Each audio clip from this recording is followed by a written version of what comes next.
Hey guys, welcome back, Avenue Live. Today, wanted to go back and talk about sleep. Haven't talked about that in a while, at least not where I've dedicated an entire live to it. And so I wanted to go back and just kind of really take a look at how should we be sleeping. And it's something that I know we get, we hit our clients up with a lot, but I think it's always a good reminder and it's easy to get off of the pattern that we should. But can't really do that until we understand how genetically we are programmed to sleep. So dug a little deeper into that book by Matthew Walker that I've showed you guys before, but it's fascinating, called Why We Sleep.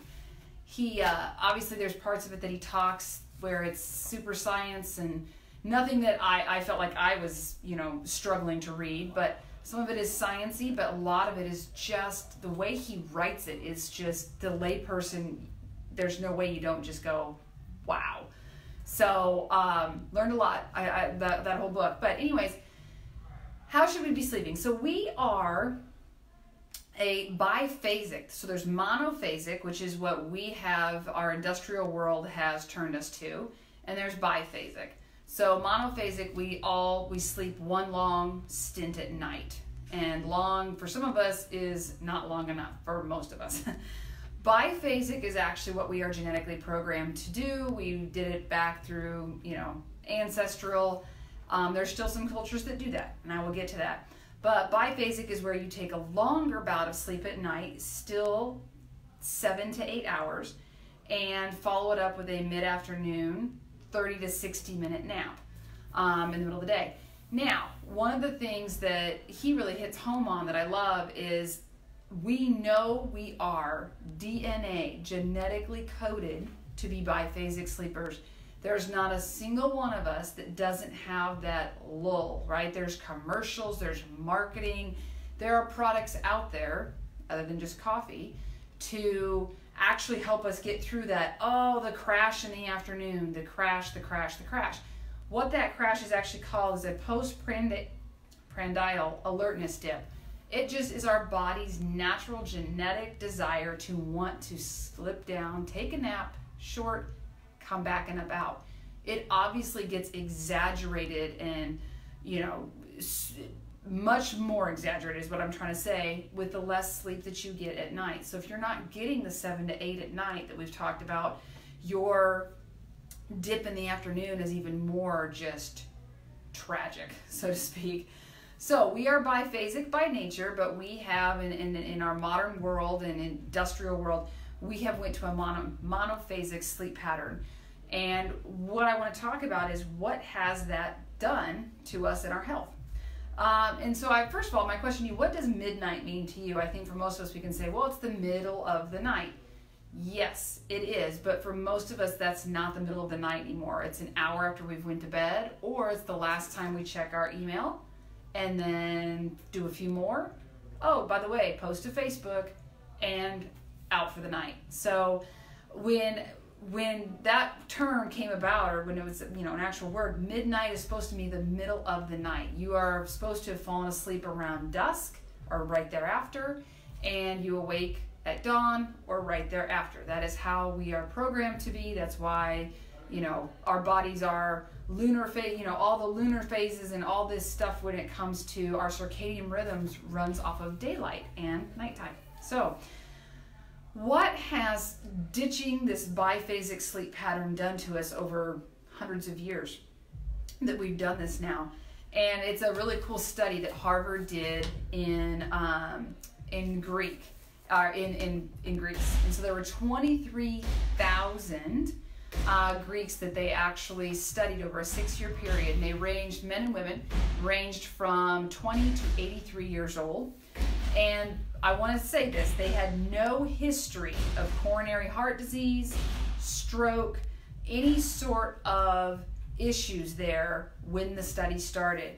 And just over that 6-year span that they studied these people, so what was happening is the people that they studied were phasing out of their siesta, their mid-afternoon nap.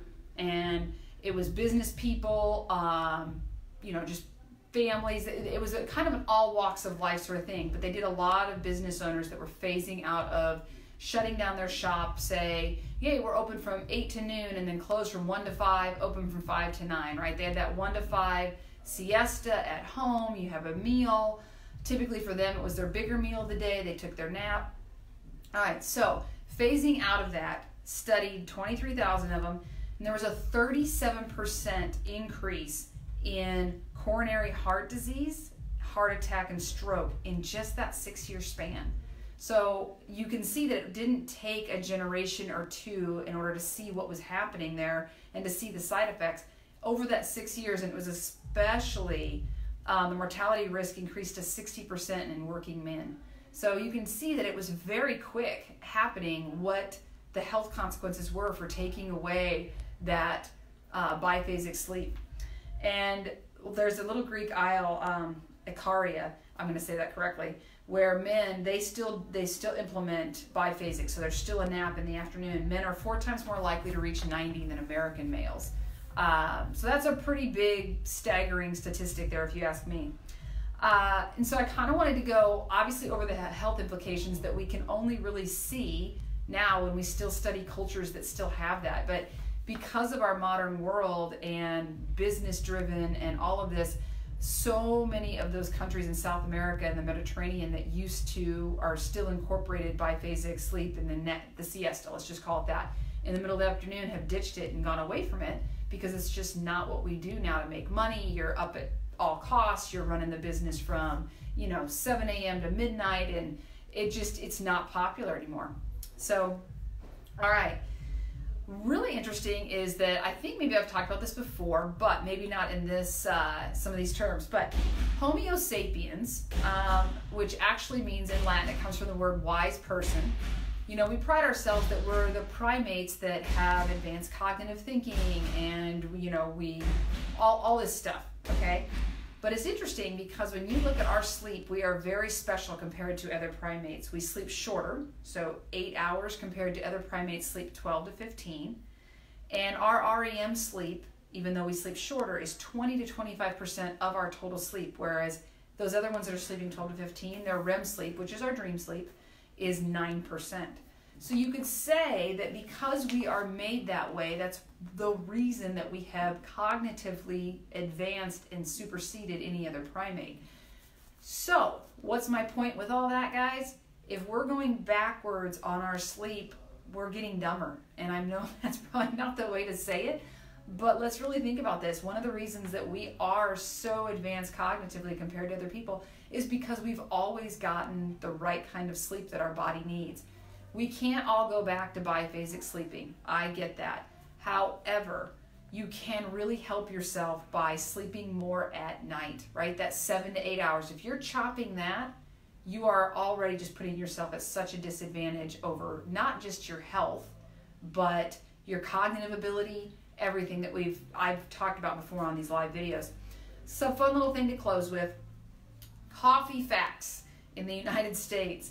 So 50% of people 18 and over in the United States consume coffee. What was interesting is I think the statistic was 75% of men said they'd rather give up their phone for a month than give up their cup of coffee every day in the morning. I thought that was interesting. Of the coffee drinkers in the United States, average consumption is 3.1 cups a day. That's a lot. 9-ounce cups, yeah, so if you think you're going to Starbucks and you're ordering, right, you're drinking on average 3.1 is the coffee drinker average, which is a lot. 65% of it's consumed at breakfast, with 30% of it's consumed between meals. One of the reasons I brought up some of these stats is because I was telling you about that we're skipping the nap in the afternoon. And so that big part of that 30% of sales is happening between 2 and 5 p.m. when our body is naturally wired to be taking a nap. So I'm going to give you guys my blessing. If you have a chance to take a nap in the afternoon, a short siesta, you are going to become smarter and better looking. I can guarantee all of that. Not really, but it is in your DNA code to have that siesta in the middle of the day when that afternoon crash and that energy dips low. So point to take away today, guys, you are genetically wired to sleep longer.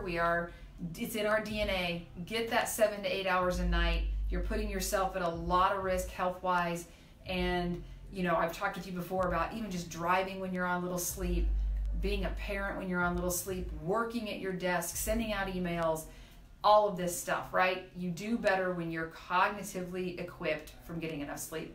Have a great Friday, guys. Get some sleep this weekend, and I'll see you next week.